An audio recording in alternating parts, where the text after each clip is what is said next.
কবরের পাশ দিয়ে গেলে অনুভূতি হয় না, তোমার মধ্যে পরিবর্তন হয় না, অথচ দুনিয়া থেকে জান্নাতের সার্টিফিকেট পাওয়া।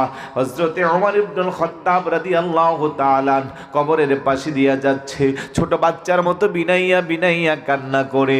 উপস্থিত সাহাবারা জিজ্ঞাসা করিয়া, আমিরুল মুমিনিন, কেন গো আপনি এইভাবে কান্না করছেন? ডাক দিয়ে কো, আমার সাহাবারা বন্ধুরা শুনো, এটা তো সেই জায়গা যেই জায়গার কথা রাসূল বলেছেন বড় ভয়ঙ্কর জায়গা। আল্লাহর নবী বলছেন, আউয়ালু মানজিলিম মিন মানাজিলিল আখিরাহ, পরকালের অনেকগুলো ধাপের মধ্যে প্রথম ধাপ হইল কবর। রাসূলুল্লাহ বলছেন, এই কবর থেকে যদি পরিত্রাণ পাওয়া যায়, বাকি জায়গাগুলো আস্তে আস্তে ছাড় পাওয়া যাইবে। আর কবর যদি পাকড়াও করে ধরে, বাকি জায়গাগুলোর অবস্থা বড় খারাপ হইবে। এই জন্য আমি কবরের পাশে আসলে বিনাইয়া বিনাইয়া কান্না করি। বড় করে বলি সুবহানাল্লাহ। আরে আমার বরম সোনা আনোয়ার আর ভাইয়েরা, যে ওমর ইবনুল খাত্তাব